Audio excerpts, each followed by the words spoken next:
One of the things that when you're looking at this time of the year is the Sweet 16, and of course that means that 64 teams start in the NCAA. There becomes one of those things that's probably the most controversial part of college basketball is how did they get there? The format. Everybody kind of has a problem with the format year in and year out. How about your assessment, Joey? Well, it's not really the 64 teams that's the problem. It's the first 8 teams that have to play before they make it into the actual field.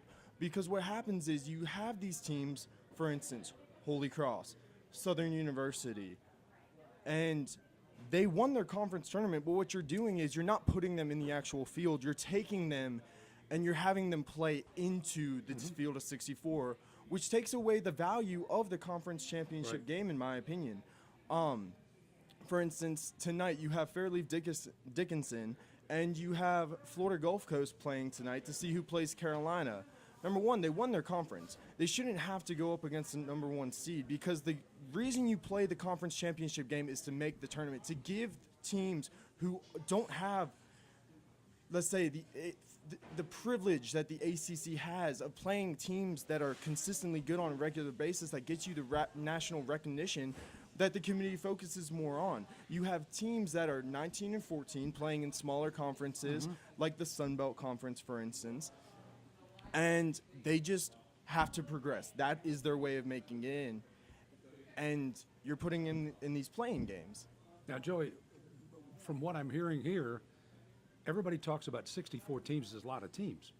Do we expand it to 74 and let those automatic bids on the 2 teams that won their conference, let them automatically come in and be part of a 72, 80 team playoff system? Well, I think what happens is we either go back to the 64 original format. And stay there. And stay there. I got you. Or what we need to do is keep the first 4 games because it's excited.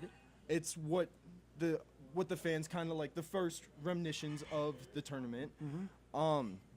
So what we could do is have those teams strictly be the bubble teams. Like Wichita State and Vanderbilt having to play each other to make it into the field is perfect because both teams, they had ups and downs along the road. They're in the mid-conferences.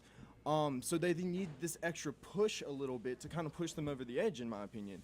What we could also do is expand it to 96 teams. And what that does is give a bye round for the teams that are in the higher seeds. For instance, North Carolina, Virginia, Michigan State, and teams like that would get buys. Gotcha.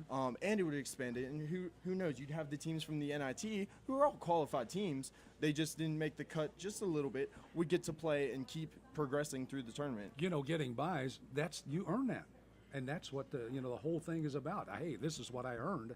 Not only the number 1 seed, but I earned the buys. So I agree with that. I think that's a good situation. Exactly. All right. Joey, thank you. Yeah, no problem.